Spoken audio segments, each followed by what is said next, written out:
안녕하세요. 사연에 빠지다의 DJ 민영입니다. 오늘 사연은요, 마치 드라마에 나올 법한 그런 사연인데요.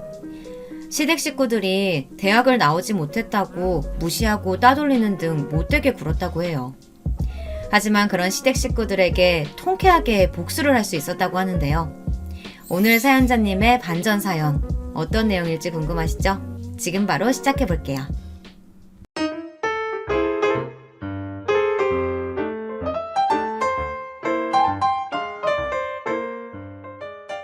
안녕하세요. 저는 결혼 생활 10년이 되던 해에 남편과 이혼하고 다시 을사가 된 여자입니다. 지금은 친정에서 살면서 딸 하나와 아들 하나를 두고 있습니다. 제 전 남편은 서울대에서 박사학위를 받아 교수로 재직하는 사람입니다. 그리고 저희 시부모님은 두 분 다 옛날 분들답지 않게 대학을 졸업하신 분들입니다. 그래서 제가 남편과 결혼할 때 엄청 반대를 많이 하셨어요. 남편과 시부모님께 제가 의대를 나왔고 의사 생활을 했었다는 사실을 비밀로 해야 하는 사정이 있었거든요. 그 개인 사정이 도대체 무엇이었는지 궁금해하실 분들이 많을 것 같아서 이야기 보따리를 풀어놓으려고 합니다. 여러분 잘 들어주세요. 저는 어릴 적부터 책 읽기를 좋아하고 공부를 잘했기 때문에 동네에서 수재라고 불리던 아이였습니다. 특히 수학을 좋아해서 과학고에 1등으로 입학했어요. 그리고 과학고에서 누구나 부러워하는 조기 졸업을 하고 서울대학교 의대에 진학했습니다. 그때까지는 제 인생이 탄탄대로를 걷고 있다고 생각했습니다. 저희 부모님조차 제가 서울대학교 병원에서 전문의로 계속 지낼 거라는 생각에 한치의 어긋남이 없으셨죠. 저도 이대로 계속 공부를 해나가면 의사가 되어서 서울대학교 의대가 제 직장이 될 것이라고 믿어 의심치 않았습니다. 그러던 어느 날이었습니다. 저는 응급실에서 일을 하던 중이었어요. 응급실에서 정신없이 환자들을 보는데 어떤 남자가 들것에 실려 들어왔습니다. 나중에 안 사실이지만 그 환자는 극단적인 선택을 시도했던 사람이었습니다. 저와 응급실 의사 두 사람이 그 사람을 살리려고 여러 처치를 하던 중이었습니다. 그 사람은 갑자기 무슨 힘이었는지 벌떡 상체를 세우고 제 목에 칼을 대더니 미친 듯이 소리치는 것이었습니다. 그냥 나 내버려둬. 안 그러면 이 여자 찔러버릴 거야. 제발 나 죽게 내버려 두라고. 파괴하지 말고. 환자분 진정하세요. 일단 제발 저를 좀 놔주세요. 경찰 불러요 어서. 이 사람 눈 돌아서 무슨 짓 할지 몰라요. 제가 기억하는 것은 거기까지였습니다. 정신을 잃고 깨어나 보니 저는 병원 응급실에 목에 흰 붕대를 감은 채 누워 있었습니다. 그리고 제 옆에서는 저희 엄마가 울면서 자리를 지키고 있었습니다. 제가 희미하게 눈을 뜨니 엄마가 제 손을 붙잡고 오열을 하셨습니다. 어떡하니? 괜찮은 거야? 우리 딸 그 환자 때문에 죽을 뻔했어. 그 환자는 어떻게 됐어요? 그 사람은 마취제 주사 놔서 진정시키고 지금 깊이 자고 있어. 넌 걱정 말고 얼른 몸 회복할 생각만 해. 많이 놀란 것 같은데. 같이 일하던 레지던트의 말을 듣고서야 안심한 저는 또다시 잠에 빠졌습니다. 그리고 며칠 후 퇴원을 하긴 했지만 저한테는 정신적으로 큰 문제가 생기고 말았습니다. 그 사건 이후 칼에 대해 트라우마가 생겨버린 것이었습니다. 저는 메스를 잡으려고 하면 손이 덜덜 떨려서 수술도 하지 못하고 뾰족한 바늘이나 가위가 무서워서 간단한 처치조차 할 수가 없게 되었습니다. 병원에서 일을 하기엔 너무나 불리한 트라우마가 제 머릿속을 지배하게 되었어요. 저는 병원을 그만두어야 했지요. 병원을 그만두고 나서도 저는 큰 충격에 몇 날 며칠 잠도 못 자고 환청이 들리고 환영이 보였습니다. 방구석에 숨어서 벌벌 떨고 있었죠. 엄마, 제발 좀 내보내줘. 저기 그 사람 있어. 그 환자야. 제발 나 좀 살려줘. 그 사람이 내 목에 칼을 들이대고 있어. 엄마, 나 좀 살려줘. 저는 겁에 질린 채 허공을 향해 손을 내저으며 미친 듯이 엄마를 불렀습니다. 그런 저를 보면서 엄마는 기가 막혀서 아무 말도 못하고 팔을 휘저어대는 저를 온 힘을 다해 말리면서 눈물만 흘리셨습니다. 낮에도 커튼을 걷지도 않고 어두캄캄한 방 안에 틀어박혀 지내는 동안 저는 점점 날카로워지고 초췌해져 갔습니다. 밥도 못 먹고 잠도 제대로 자지 못하는 나날들이 계속되면서 저는 살도 10kg이 넘게 빠지고 눈 밑에는 다크서클이 짙게 끼어 있어서 누가 봐도 환자처럼 보였습니다. 수시로 고통을 호소하며 소리를 질러대는 저를 말리기엔 엄마 혼자서도 힘에 부치는 것 같았습니다. 아이고, 얘가 무슨 죄가 있어서 이렇게 고통을 받아야 한다는 거예요. 이러다 우리 정숙이 죽을 것 같아요. 어디든지 좋은 병원, 좋은 의사 있으면 찾아봐요, 여보. 그런 저를 보다 못한 부모님은 제 병을 낫게 하려고 정신병원에도 보내보고 여러 유명하다는 정신과 의사와 면담을 시켜보았지만 그 트라우마는 쉽게 낫지 않았습니다. 오히려 과도한 정신과 의사의 면담은 심적으로 점점 지쳐가기만 했습니다. 집에서 요리를 하려고 칼을 들면 그 남자의 환영이 떠올라서 칼을 쓰는 것에 거부감이 있는 상태였습니다.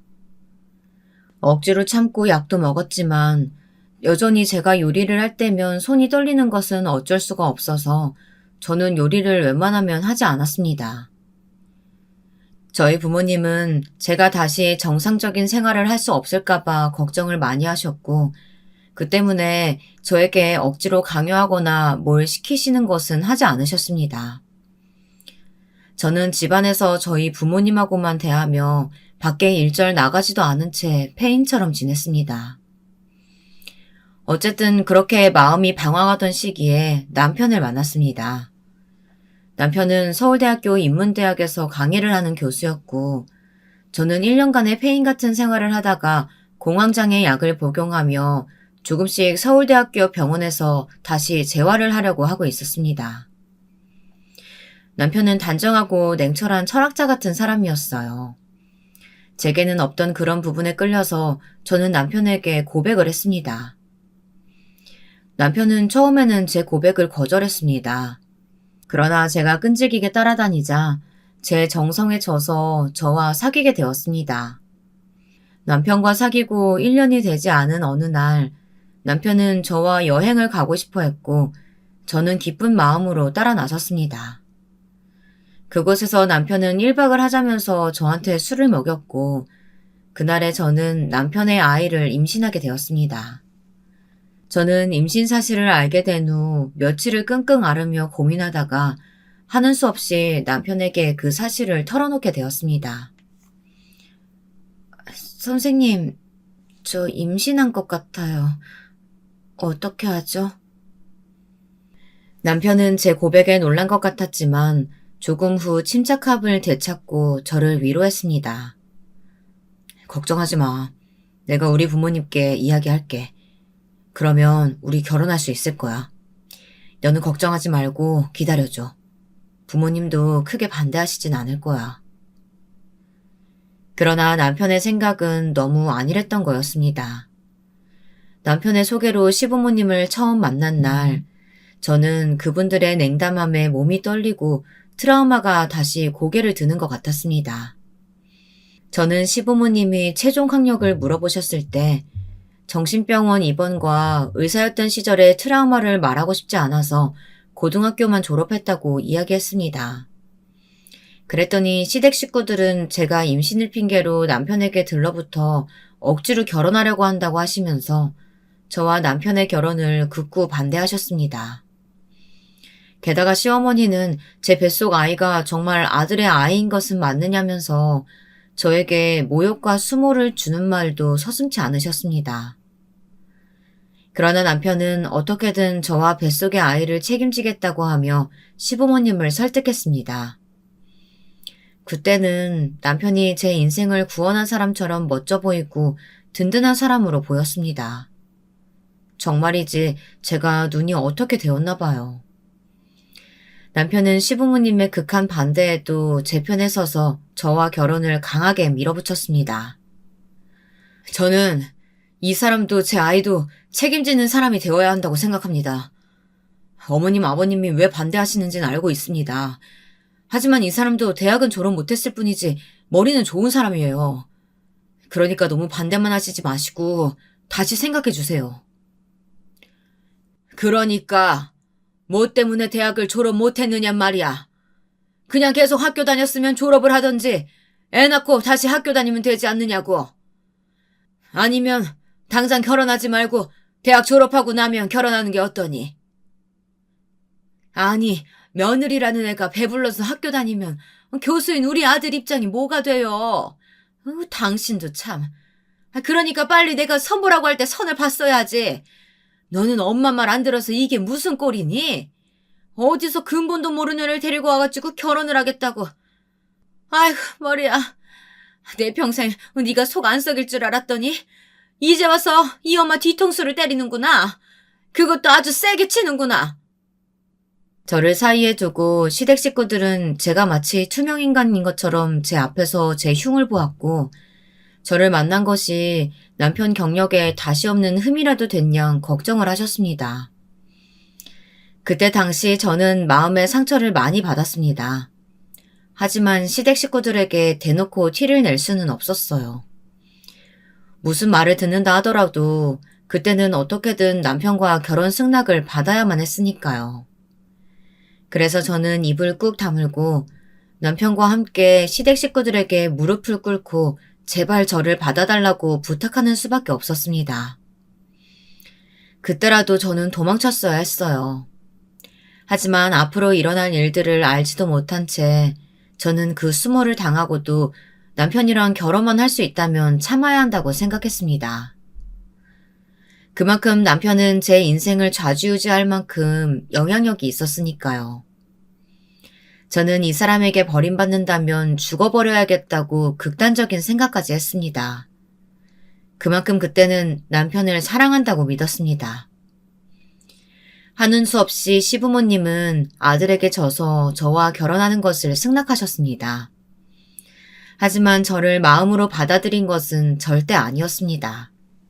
결혼 후에 시부모님은 저에게 대학을 나오지 않았다는 문제만으로 10년을 괴롭히며 무시해왔고 남편을 비롯한 시댁 식구들에게 집단으로 따돌림을 당해왔으니까요.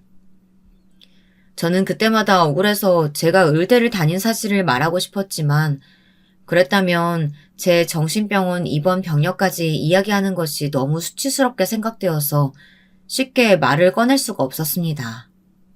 임신 초기에 티가 나지 않을 때 결혼식을 하자면서 남편은 신혼여행도 가지 못하게 하고 결혼 후에는 저를 강제로 시댁에 같이 살게 했습니다. 저희 부모님은 저의 고집으로 남편과의 결혼은 허락했지만 제가 많이 걱정되어서 아기를 낳기 전까지만이라도 친정에서 지내기를 바라셨습니다. 그렇지만 저는 부모님의 호의도 거절했습니다. 그때는 어떻게든 시부모님의 눈에 들어서 편하게 결혼 생활을 하고 싶었던 욕심도 어느 정도 있었기 때문입니다. 지금 생각해보면 다 부질없는 짓이었어요.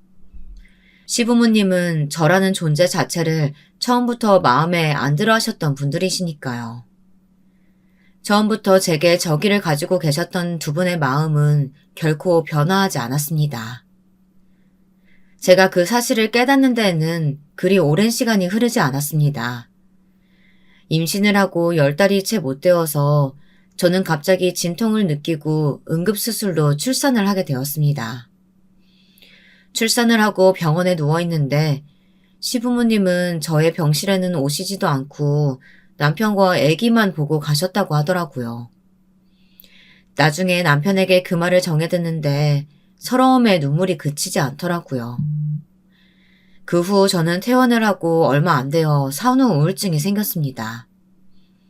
모든 일에 짜증이 나고 잠도 잘 자지 못했죠. 시부모님은 그 당시 큰 저택에서 사셨는데 저는 남편과 2층을 쓰고 시부모님은 1층에서 생활을 하셨습니다. 남편은 아기를 낳고 얼마 되지 않아서 논문에 몰두한다며 집에 일주일에 3번 정도 들어오는 등 거의 밖에서 자는 생활을 했습니다. 그래서 저는 제 딸을 거의 독박 육아로 키우게 되었습니다. 딸이 깨면 안고 있다가 잠들면 내려놓기를 반복하면서 하얗게 밤을 지새운 날이 계속되자 제 정신은 또 어둠에 갉아먹히기 시작했습니다. 저는 또다시 눈에 다크서클이 생기며 생기를 잃어갔습니다. 그러던 어느 날 제가 목류병 증세가 생겨서 밤에 잠이 덜 깬 채로 돌아다니니까 저녁 식사를 하는 자리에서 시어머님께서 밤중에 위층에서 삐걱삐걱 소리가 난다고 말씀을 하시더라고요. 글쎄요, 어머니 전 못 들었는데요. 위층에서 누가 걸어다니는 것 같은 소리라고요? 너는 요즘 바쁘니까 집에 잘 들어오지도 않잖아. 못 들을 수도 있지. 새아기 넌 못 들었니? 아니면 혹시 네가 내는 소리 아니야? 저는 아니에요. 어머니가 잘못 들으신 것 같아요. 어머니가 제 목류병을 알게 될까봐 저는 무조건 잡아떼고 보았습니다. 제발 어머니가 더 이상 추궁하지 않으셨으면 좋겠다고 생각했습니다. 다른 화제로 어머니의 시선을 돌리려고 했지만 역부족이었습니다. 단단히 화가 나신 듯한 어머니는 범인을 꼭 밝혀내시겠다고 하셨습니다. 안 되겠어. 내가 내일은 한번 밤새 망을 보던지 해야지. 너희 둘이 아니면 귀신이라도 돌아다닌단 말이야? 내 누가 그러는지 꼭 밝혀내고 말 거야. 저는 그런 어머니가 너무 두려웠습니다. 오늘 밤은 제발 자다가 깨서 걷지 않도록 정신을 똑바로 차리고 저 역시 잠을 자지 않기로 했습니다. 그런데 사람 일이 뜻대로 되라는 법은 없나 봅니다. 새벽 2시쯤에 도저히 저는 참지 못하고 아기 방에서 깜빡 잠이 들었고 눈을 감은 채로 돌아다니다가 어머니에게 팔을 붙들였습니다. 시어머니는 제가 거짓말을 했다며 펄펄 뛰고 화를 내셨죠. 이것 봐, 너잖아. 내가 그럴 줄 알았다니까. 아니, 그 뭐가 아니야. 이렇게 밤에 안 자고 제멋대로 돌아다니고 있구만. 어머니, 전 정말 몰랐어요. 믿어주세요. 저도 모르게 피곤해서 목류병이라도 생겼나 봐요. 어머니가 저를 곁눈으로 흘겨보자 저는 마룻바닥에 무릎을 꿇고 앉아서 두 손을 모아 어머니께 싹싹 빌면서 눈물을 흘렸습니다. 그러면서 남편의 도움을 바라는 눈으로 쳐다봤습니다. 한순간 남편의 눈에는 경멸의 빛이 스쳐 지나갔지만 남편은 곧 표정을 바꾸고 아무렇지 않게 제 편을 들어주었습니다. 이 사람이 요즘 저랑 따로 애기 방에서 주로 자서 저도 몰랐네요. 애가 계속 자다 깨다 해서 이 사람이 좀 힘이 들었나 봐요. 신생아 키우는 게 보통 일은 아니잖아요. 그러니까 어머니가 이해 좀 해주세요. 안 된다. 이런 몹쓸 병은 초장에 잡아야지. 계속 놔두면 더 나빠지기만 해. 이제부터 아기한테 모유 먹이지 말고 본유 먹이고 너는 밤에 제 시간에 자라. 습관 들 때까지 약 처방 받아서 먹던지 하고. 저를 위해서 하신 건 아니었겠지만 그때 어머니의 결단 덕분에 저는 더 이상 밤에 자다 돌아다니는 목류병 증세는 없어졌습니다. 그런 부분만큼은 어머니에게 고마운 마음입니다. 남편 역시 그때는 좀 쎄한 마음을 지울 수 없기는 했어도 제 편을 들어주어서 고마운 마음뿐이었습니다. 하지만 시부모님들뿐 아니라 남편의 여동생 역시 제가 대학을 졸업 못했다는 것 때문에 저를 깔보고 함부로 대하는 면들은 10년이 되는 결혼 생활 내내 지속되었습니다. 남편의 여동생은 변호사인데 서울대 법대를 수석으로 졸업한 인재였습니다. 남매가 둘 다 서울대를 졸업했으니 시부모님의 자식들에 대한 자부심은 굉장했던 것이 이해가 될 정도였습니다. 남편의 여동생은 제가 결혼한 지 5년 후에 결혼을 했는데 시누이의 시댁에서 아들이 변호사 며느리를 데리고 왔다면서 아무 일도 안 하고 시어머니가 해주는 밥 먹고 잘 쉬다 온다고 하면서 저에게 은근히 자랑질을 하는 것이었습니다. 그러면서 꼭 자기 친정에 오면 온갖 심부름은 다 저한테 시키는 것이었습니다. 그러면서 저를 위아래로 쳐다보는 우리 시누이는 정말 얄미운 여자였어요. 언니, 나 식혜 먹고 싶은데 좀 떠다 줄래요? 우리 시어머니는 제가 해달라는 건 다 해주시거든요. 아가씨, 여긴 아가씨 시댁이 아니에요. 그리고 난 아가씨 하녀가 아니고요. 그냥 본인이 갖다 먹어요. 아니, 뭐 그게 힘든 일이라고 그걸 안 해주니? 냉장고에 있는 거 꺼내서 따라주면 되는 거지. 우리 딸이 어릴 때부터 집안일을 해본 적이 없어. 그러니까 네가 식혜 좀 따다 줘라. 그것 봐요. 얌전히 우리 엄마가 시키는 대로 했으면 잔소리 들을 일 없잖아. 언니는 가만 보면 한번 내 말을 꼬아들어서 더 몸이 힘들게 되는 거예요. 다음부터는 그냥 알아서 좀 해줘. 시어머니의 강압적인 명령에 저는 정말 싫었지만 시누이의 시중까지 들어야 했습니다. 옆에서 말리는 시누이가 더 밉다고 우리 시누이 역시 저를 깔보고 막대했습니다. 그렇게 시댁 식구들에게 당하고 사는 저를 보면서 제 딸은 저를 안쓰럽게 생각하고 있었나 봐요. 우리 딸이 10살이 되던 해에 저는 명절에 친정에 남편과 아이와 함께 와 있었습니다. 남편은 친구를 만나러 나갔었고 저는 제 딸을 데리고 방에 앉아서 어릴 적 앨범을 보고 있었습니다. 제 방에는 제가 결혼하기 전에 물건들이 그대로 변하지 않고 놓여 있었어요. 딸은 갑자기 제 무릎에서 일어나 벽장을 열더니 거기 있던 흰 가운을 꺼내 들었습니다. 엄마, 이게 뭐야? 의사 가운? 와, 여기 김정숙 엄마 이름 있네? 엄마 옛날에 의사였어? 딸은 제가 인턴 시절에 입었던 가운을 꺼내 들고 신기해하면서 자기 몸에 걸쳐 입어보았습니다. 그리고 거울에 자기 모습을 비춰보면서 자랑을 하는 것이었습니다. 그런 딸의 모습을 보고 있자니 눈물이 하염없이 나서 견딜 수가 없었습니다. 엄마, 나 어때? 정말 의사 같아? 나도 커서 의사 되고 싶어. 엄마처럼 아픈 사람들 낫게 해주는 의사 되면 엄마가 날 더 자랑스러워할 것 같아. 그래, 우리 딸 의사 가운 너무 잘 어울리네. 엄마가 못다한 꿈 이루어주면 엄마는 우리 가영이한테 너무 고마울 것 같아. 응? 엄마, 왜 울어? 이 의사 가운이 그렇게 슬픈 물건이야? 미안해. 내가 괜히 꺼내서 엄마 슬픈 생각나서 그런가 보다. 다시 넣어놓자. 미안. 제가 우는 것을 보더니 딸이 당황해서 가운을 도로 있던 곳에 넣어버렸습니다. 그리고는 제 어깨를 안아 위로를 해주는 것이었습니다. 저는 딸의 작은 몸을 안고 얼른 눈물을 닦고 말했습니다. 여기 엄마 의사 가운 있는 건 너랑 나만의 비밀로 하자. 알겠지? 친할아버지나 할머니한테 말하지 마. 알았지? 제가 그런 말을 하는 것이 이해가 안 되었는지 딸은 의아한 얼굴로 말했습니다. 엄마가 의사였다는 건 자랑스러운 일이잖아. 그런데 왜 비밀로 해야 돼? 나 말하고 싶어질 것 같은데. 친구들한테 자랑도 하고 싶고 할머니한테도 말하고 싶어. 엄마 무시하지 말라고. 할머니도 엄마 의사였다는 거 알면 다시는 무시하는 말 못하실 거야. 그건 안 돼. 의사였을 때 엄마가 잊고 싶은 것들이 있었어. 그래서 의사였던 시절이 행복하지 않았기 때문에 그래. 그러니까 아빠나 친할머니한테 절대로 말하지 마. 알았지?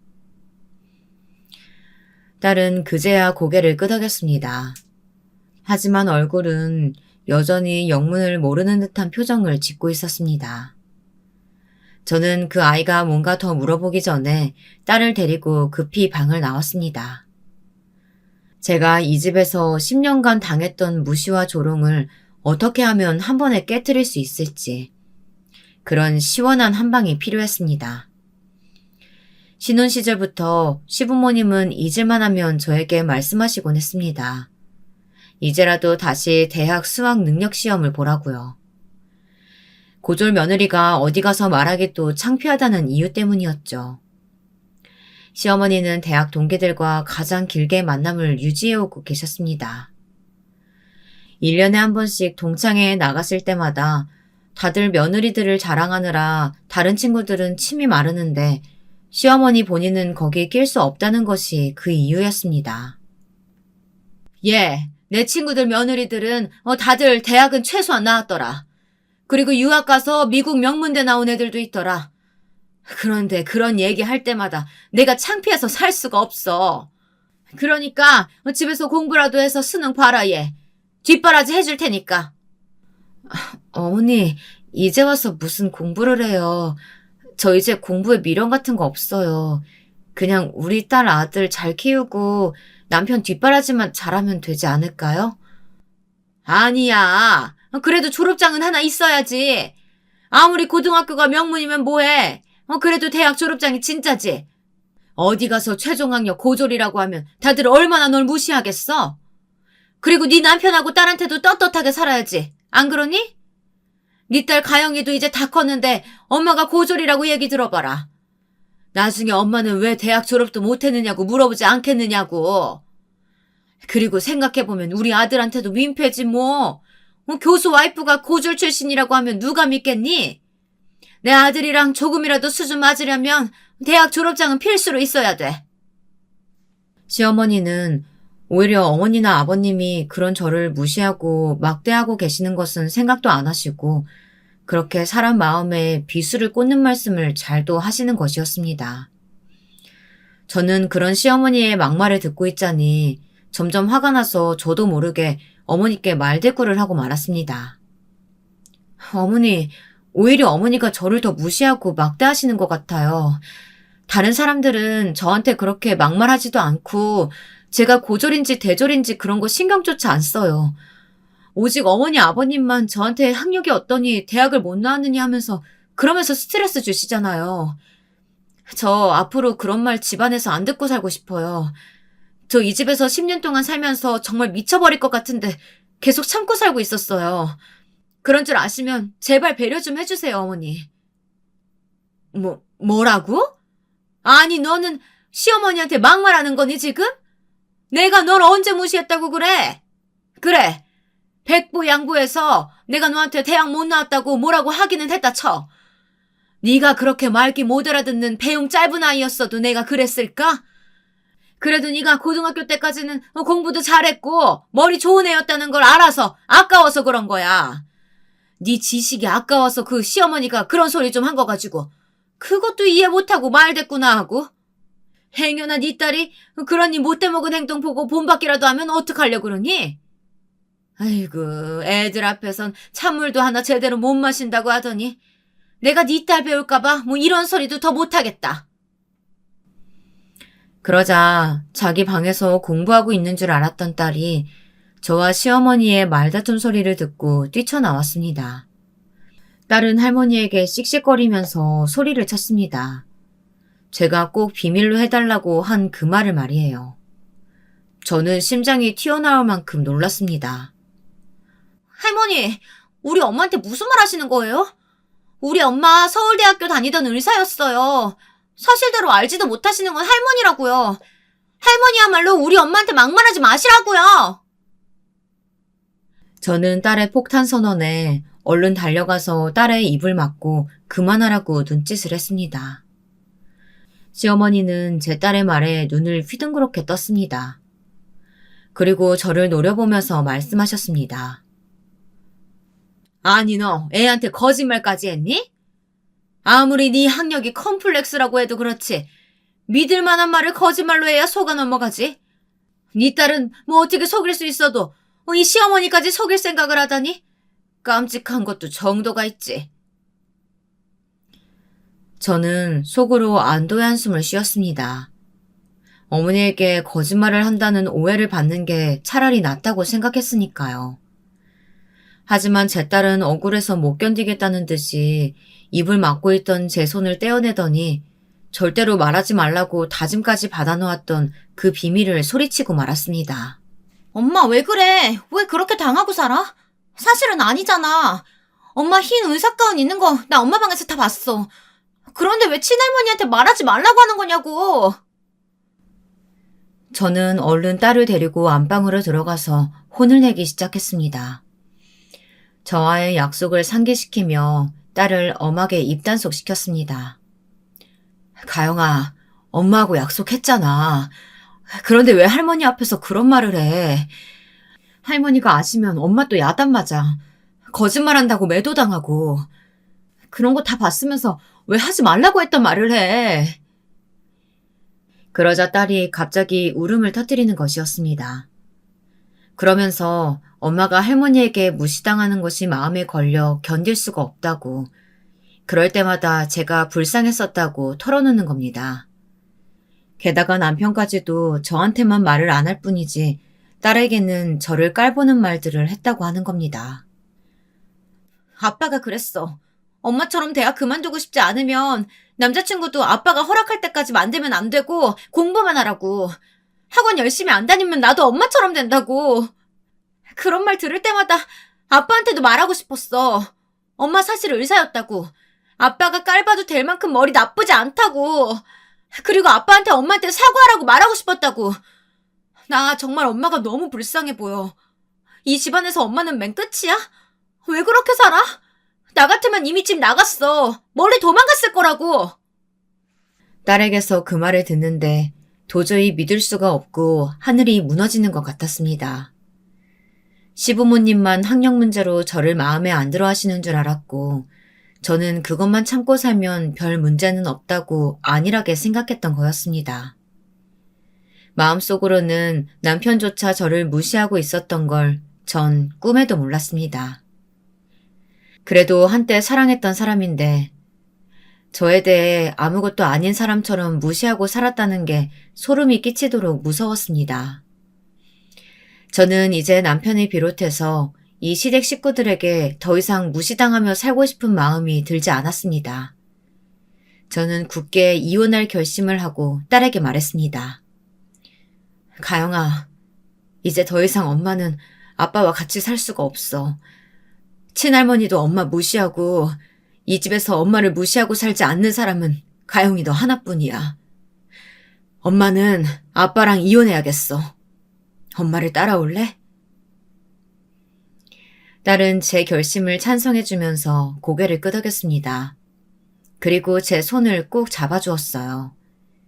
그때는 작은 딸의 손이 얼마나 위로가 되고 힘이 되었는지 모르겠습니다. 그래 엄마. 나도 외갓집이 더 좋아. 이 집에서 사는 거 숨이 막혀. 아빠도 친할아버지도 싫고 고모도 너무 싫어. 친할아버지 집에선 모두가 엄마를 하녀처럼 대해. 아빠도 고모도 자기네들 서울대 나왔다고 엄마를 깔보고 무시하는 태도만 보이고. 난 그런 게 너무 싫어서 명절에 고모가 오는 것도 싫었어. 할머니가 고모 앞에서 엄마 야단칠 때마다 얼마나 슬펐는 줄 알아? 엄마, 아빠랑 헤어져. 그리고 우리 동생이랑 셋이서 외갓집 가서 살자, 어? 저는 딸을 꼭 끌어안고 눈물을 흘리며 고개를 끄덕였습니다. 그리고 당장 친정엄마에게 전화를 했습니다. 엄마, 잘 지내셨어요? 너무 오랜만이죠? 다른 게 아니라 내가 남편하고 이혼하고 만약 다시 친정집으로 돌아가게 되어도 엄마는 괜찮으시겠어요? 그럼 언제든 돌아와. 우리 딸 그 집에서 눈칫밥 먹고 10년 동안 마음고생한 거 이 엄마도 다 느끼고 알고 있었어. 언제든 돌아오고 싶으면 돌아와도 돼. 여기서 너한테 뭐라고 할 사람 아무도 없으니까 네 애들 데리고 집으로 와라. 너무 힘들어하지 말고. 알았지? 제가 엄마에게 그냥 하는 하소연이 아니라 정말로 남편과 이혼할 거라고 하니까 엄마는 언제든 돌아오라며 주저하지 않고 제 편을 들어주셨습니다. 친정 부모님까지 내 편이니 저는 더 이상 미룰 생각이 없었습니다. 오늘이야말로 남편과 결판을 낼 거라고 생각했습니다. 더 이상 참지 않아도 된다고 생각하니까 새 힘이 솟아나는 것 같았습니다. 그날 저녁 웬일인지 집에 일찍 들어온 남편에게 저는 조용히 물었습니다. 당신, 솔직하게 말해봐요. 나한테 하고 싶은 말 없어요? 내가 무게를 잡으면서 남편의 눈을 똑바로 보자 남편은 잠시 흠칫하더니 곧 아무렇지 않은 표정으로 농담을 던지는 것이었습니다. 왜? 당신이야말로 무슨 드라마를 보고 나한테 하고 싶은 말이라도 있는 거야? 그러니까 무슨 드라마든지 좀 그만 보라고. 당신이 현실과 상상 잘 구분을 못하니까 우리 엄마도 당신한테 잔소리 하시는 거 아니야. 그러나 제 눈빛이 점점 무서워지자 남편은 한 발 뒤로 물러섰습니다. 그 틈에 저는 남편에게 평소 하고 싶었던 말을 다 시원하게 쏟아냈습니다. 당신, 내가 대학 졸업장 없다고 우리 딸한테 내 흉 본 거 맞아? 그리고 어머님, 아버님께 내가 무식하고 배운 거 없어서 나랑 같이 사는 거 힘들지만 맞춰주는 거라는 말도 했어? 난 당신을 믿었어. 비록 당신 어머니, 아버지가 나를 탐탁지 않게 생각하고 계신 거 다 알지만 난 당신만은 적어도 내 편이라고 믿었다고. 그런데 당신도 나를 깔보고 흉봤었다면서 그것도 내 딸한테 그런 말을 하다니. 당신 좀 머리가 어떻게 된 거 아니야? 제가 무서운 눈을 하고 취조하듯 말하자 남편은 기분이 나빴던 모양이었습니다. 분노로 얼굴이 울그락불그락해져서는 남편은 도대체 누가 그런 말을 하느냐고 화를 내면서 저에게 물었습니다. 우리 엄마가 그런 말 했을 리 없고 가영이가 그랬어? 내 이놈의 기집애를 그냥 엄마한테 할 말 안 할 말이 따로 있지. 그건 내가 걔한테 화가 나서 한 말이야. 당신을 절대 깔보거나 흉보려는 의도로 했던 것도 아니고 아니 만약에 내가 그랬다고 쳐도 당신이 졸업 못했다는 사실은 변함이 없잖아. 그러게 내가 애들 어릴 때 다시 공부하라고 했잖아. 엄마도 나도 그걸 얼마나 바랬었는데. 되려 저에게 큰 소리를 치면서 뻔뻔하게 나오는 남편에게 저는 크게 실망했습니다. 그래서 저도 저절로 남편에게 목소리가 크게 나오더군요. 당신한테 이야기하기에는 너무 못나 보이고 내 자신이 초라해져서 그런 거였어. 어머님이 나한테 막말하시고 무시하시고 그런 말들 그냥 참아 넘겼어. 그렇게 10년을 살았어. 이젠 더 이상 그렇게 못 살겠어. 우리 가영이가 나보고 불쌍하대. 엄마 불쌍해서 못 살겠대. 그리고 나한테 이혼하려고 말해준 것도 가영이야. 우리 딸이 말해주지 않았으면 난 당신을 좋은 남편으로 오해하고 고마워하면서 살 뻔했잖아. 그건 생각만 해도 끔찍하다. 이젠 나도 내 트라우마 좀 극복하고 당신 집안에서 벗어나서 내가 하고 싶은 일 하면서 살 생각이야. 그러니까 당신도 이제 그만 나랑 이혼해줘. 기다려, 거기서! 어딜 간다는 거야? 돌아오지 못해? 저는 남편이 항변하는 말 그 어떤 것도 들리지 않았습니다. 마지막으로 그 말을 남기고 딸과 아들을 데리고 친정으로 짐을 싸서 돌아왔습니다. 그리고 다시는 시댁에 돌아가지 않았습니다. 제가 돌아오니 저희 부모님이 눈물을 흘리면서 저를 따뜻하게 맞아주었습니다. 제가 울면서 엄마에게 안기자 친정엄마는 한참 동안 제 등을 쓸어주시면서 상심한 저를 위로하셨습니다. 내가 너 결혼할 때부터 마음이 조마조마했는데 그 집에서 그렇게 푸대접 받으면서 살았다는 말을 들으니까 얼마나 속이 상했는지 몰라. 잘 왔다 정수가. 이제는 정말 열심히 공부해서 다시 대학병원 의사로 살자. 엄마가 네 딸이랑 아들 돌봐주고 네 공부 뒷바라지도 해줄게. 알겠지? 그래 정수가 이제까지 많이 참아왔잖아. 너 의대 들어갔을 때 얼마나 이 아빠가 너를 자랑스러워했는지 알고 있지? 비록 그 사건으로 네가 트라우마가 생겨서 대학병원을 그만뒀어야 했지만 아직도 늦지는 않았어. 우리 딸 다시 의사 되자. 어? 저는 어머니 아버지의 다정한 말에 더 이상 말을 잇지 못하고 울기만 했습니다. 어머니 아버지의 이야기를 들으니 그분들도 얼마나 한이 맺혔는지 더 이상 말하지 않아도 알 것 같았습니다.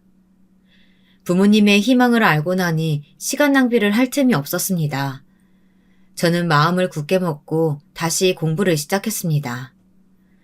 공백이 있다 보니 공부와 실습이 필요해서 저는 다시 시작하게 되었습니다. 남편과 시댁 식구들의 무시와 따돌림을 생각하면 저절로 이를 악물고 열심히 공부와 실습을 병행하게 되더군요. 제가 다시 소망하던 을사가운을 떳떳하게 입게 되었을 때 우리 가족 모두 수고했다면서 저를 위로하고 칭찬했지만 가장 기뻐한 사람은 제 딸이었어요. 엄마, 정말 멋있어. 역시 엄마는 을사가 너무 잘 어울려. 아픈 사람들 고쳐주는 을사가 정말 최고야. 나도 나중에 의대 가서 엄마 따라서 을사 될 거야. 딸은 흰 가운을 입은 제 모습에 엄지를 쳐들면서 웃어주었습니다. 드디어 제 인생에서 무시가 아닌 인정을 받는 것 같아서 저는 너무나 행복했습니다. 그리고 제 부모님들도 저를 자랑스러워하시고 의사로서 복귀한 것을 축하해 주셨습니다. 이제 남편과의 이혼이 남은 숙제였습니다.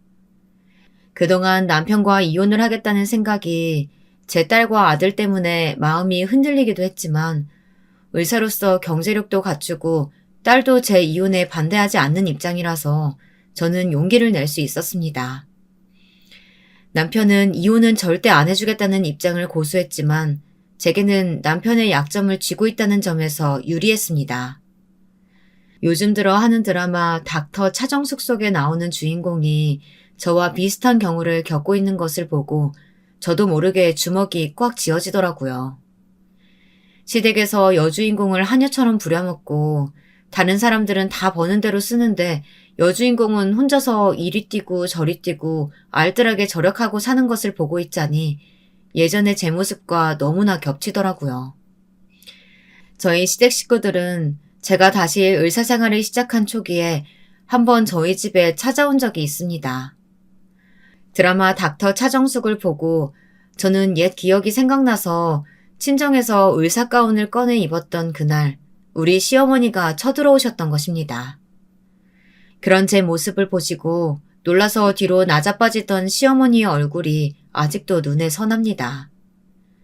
그날만큼 통쾌했던 날이 제 인생에 없었던 것 같아요.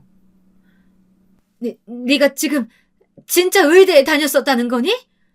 그런데 그 이야기는 왜 안 하고 살았어? 진작에 말을 했어야지. 제가 어머님께 그런 말을 한들 뭐가 달라졌을 것 같아요? 학벌 지상주의에 찌들어 있는 어머님 아버님에게 어필이나 하려고 의대 들어간 것도 아니고요. 이제는 애들도 커서 시간도 많이 생겼고 제 친정어머니 아버지가 원하시니까 다시 의사로 복귀한 겁니다. 그리고 그 사람이랑은 헤어질 거고요. 제 단호한 마지막 말을 듣고 시어머니는 더 흥분해서 제게 삿대질까지 해가면서 소리치셨습니다. 험악하게 눈을 부라리며 달려드는 시어머니를 제게서 몸으로 맞고 계셨던 건 다름 아닌 저의 친정엄마였습니다. 아니, 너는 우리가 너를 받아준 은혜를 원수로 갚니? 지금 와서 왜 이혼을 하겠다는 거야? 나도 내 며느리 의사라고 동창들한테 자랑거리가 생겼는데 지금 와서 이혼하겠다는 이유가 뭐니? 그 이혼, 이 시어머니가 허락할 것 같아? 밑도 끝도 없는 이혼이라니. 우리 집에선 용납 못한다. 은혜라고요? 말도 안 되는 소리 하지 마세요. 저는 시댁에서 살면서 한 번도 은혜를 받았다고 생각해 본 적이 없어요. 제가 무슨 말을 하든 항상 제게 돌아오는 건 차가운 냉대와 무시뿐이었잖아요. 어머니가 뭐라고 말씀하셔도 저는 지금 당장 남편하고 이혼할 겁니다.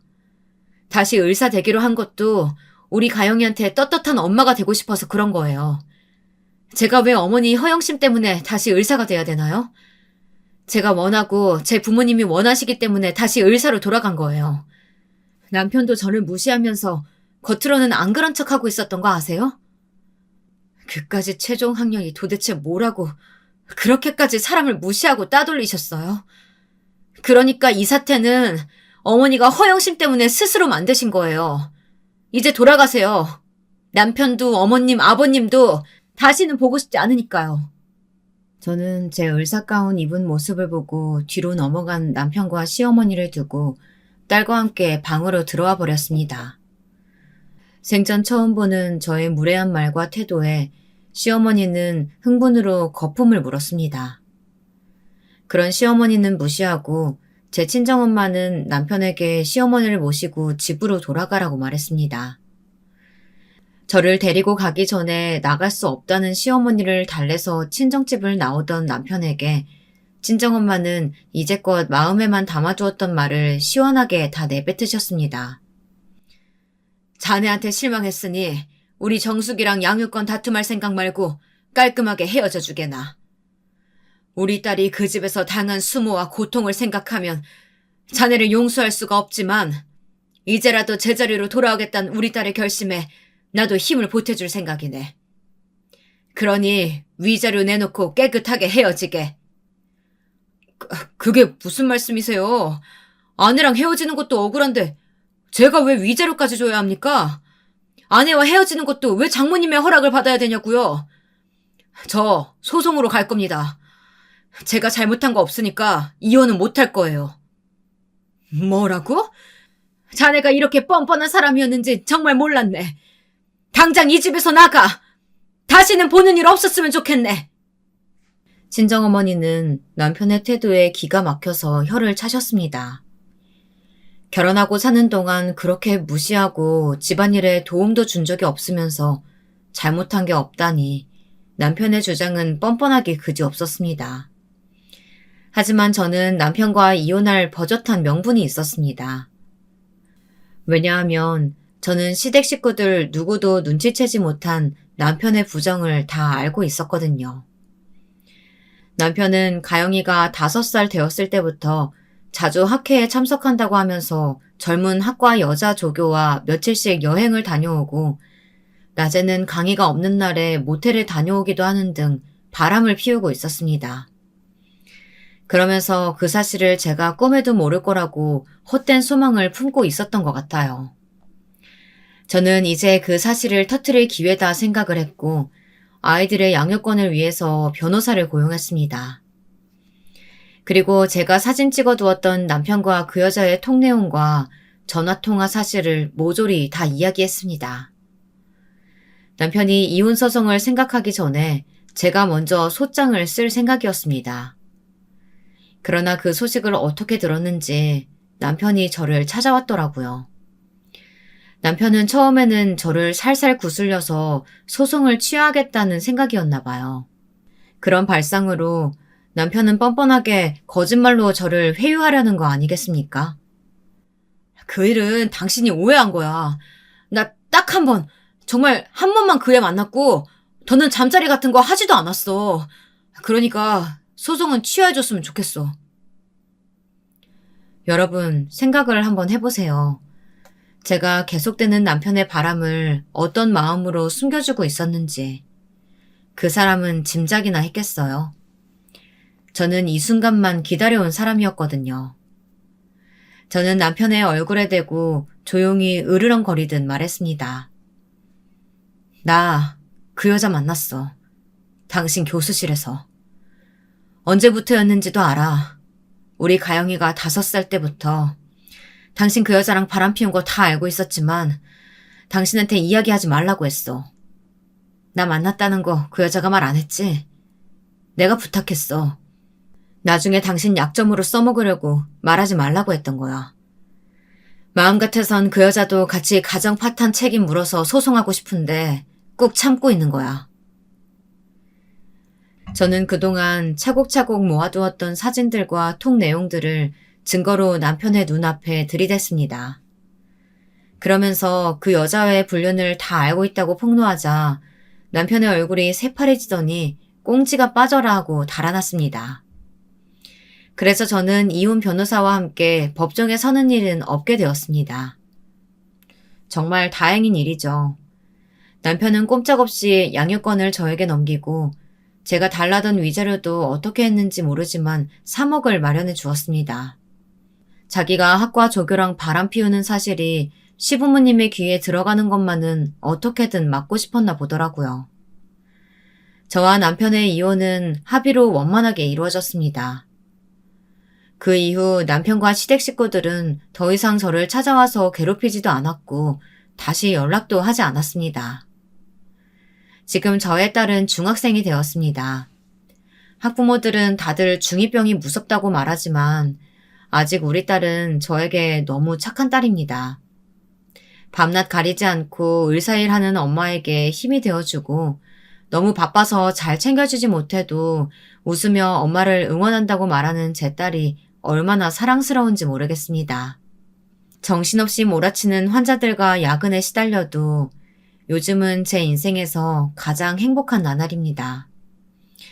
이제는 제 마음에서 칼에 대한 트라우마도 어느 정도 극복이 된 것 같고 환자들을 보면 얼른 이 고통에서 내 힘으로 해방시켜주고 싶다는 생각이 차오릅니다. 여러분, 제가 하고 싶었던 말은 아직 늦었다고 생각하지 말고 하고 싶었던 일이 있다면 꼭 이루시길 바란다는 것입니다. 하물며 시댁 식구들 때문에 본인이 하고 싶은 일을 미룬다는 건 정말 바보 같은 일이라고 생각합니다. 저도 저의 꿈과 하고 싶었던 일을 10년간 억압받으면서도 참아왔습니다. 더 이상은 그렇게 살고 싶지 않았고 그렇기 때문에 남편과 이혼을 선택했습니다. 이혼한 게 무슨 자랑이냐 하고 생각하실 분들도 있으시겠지만 맞지 않는 시댁 사람들과 부대끼면서 마음고생을 하느니 저는 이혼한 걸 절대로 후회하지 않습니다. 딱 한 번뿐인 인생인데 남들의 말과 행동에 휘둘려서 생기없게 사는 것을 선택하시겠습니까? 여러분 같으면 어떻게 하시겠어요? 그럴 필요는 없다고 생각합니다. 부당한 대우를 받으면서까지 남의 눈치 볼 일은 아니라는 겁니다. 개인의 정신건강에도 더 좋지 않고요. 자기 자신을 사랑해야 가족도 사랑하고 더 나아가 남들도 불쌍히 여기고 선한 마음을 널리 퍼뜨릴 수 있을 것이라고 생각합니다. 자기 마음이 괴롭게 느껴지면 남들에게 신경 쓸 여유가 없게 됩니다. 살아가는 길목에 어떤 장애물이 있다고 해서 계속 참기만 하면 마음의 병은 더 깊어집니다. 그러니 인생을 살면서 하고 싶은 일은 다 하시길 바래요. 그리고 자기를 무시하는 사람들에게 절대로 참지 마시고 큰 목소리를 내세요. 내가 참는다고 해도 그 사람들은 제 마음을 알아주지 않습니다. 오히려 아무 죄책감 없이 더 못살게 나를 괴롭힐 뿐입니다. 그런 사람들 때문에 여러분의 인생을 낭비하고 후회를 남겨서는 안 되지 않겠어요? 여러분, 오늘의 제 이야기는 여기까지입니다. 저의 이야기는 어떠셨나요? 여러분도 살면서 중간에 그만두거나 하고 싶은 일을 못하고 의지가 꺾인 일이 있다면 그것을 꼭 이루어 보세요. 저는 늦지 않았다고 말하고 싶습니다. 그러니까 지금이라도 시작하세요. 자기가 하고 싶은 일은 나이가 몇이 되었든 간에 다시 생각나는 법이니까요. 저는 요즘 다시 의사 일을 하면서 보람을 많이 느끼고 있어요. 저를 의지하는 환자들의 표정에 점점 희망의 빛이 떠오르고 저에게 수술을 받아 병이 호전된 환자들이 퇴원을 했어도 가끔 저를 찾아와서 감사 인사를 하는 날은 너무나 기분이 좋아져요. 저도 사회에서 쓸모있는 일을 하고 있는 사람이라는 생각에 저절로 어깨가 으쓱해진답니다. 그리고 요즘은 제 선배나 후배들이 저를 대하기 힘든 선배나 팀에서 짐과 같은 존재로 여기지 않고 제 실력에 따라 동등한 동료로 생각해주니 얼마나 고마운지 모릅니다. 같이 연구하고 병에 대해 토론할 때 저를 업신여기지 않고 따돌리지 않는 분위기가 저는 너무나도 행복합니다. 몇십 번의 외과 수술과 몇 년의 의국 생활을 하다 보니 의사일도 동료들도 익숙해지고 점점 자신감을 키워가는 저의 성장을 올곧게 마주할 마음의 여유까지 생겼습니다. 현재 제 생활을 돌아보면 꼭 참는 것이 미덕만은 아니라는 생각이 듭니다. 제가 아직도 바보같이 시댁과 남편에게 굴복하면서 살고 있었다면 지금 제가 누리는 행복에 반도 느끼지 못하고 살았을 겁니다. 만약에라도 이제 그런 생각은 하고 싶지도 않아요. 제 부모님들은 이제 저와 남은 생을 함께할 남자가 나타나기를 은근히 바라고 계신 것 같아요. 하지만 저는 아직까지는 제 딸과 아들만 있으면 충분하다고 생각합니다. 누군가와 정말로 인연이 되어서 재혼하는 것까지 거부하지는 않겠지만 선을 본다든지 억지로 만나는 것은 마음에 내키지 않습니다. 저의 애들이 커서 엄마가 재혼해도 상처받지 않고 웃으면서 허락해 줄 수 있는 날까지 저는 기다릴 수 있어요. 제 긴 글 읽어주셔서 감사합니다. 청취자 여러분, 건강하고 행복하세요.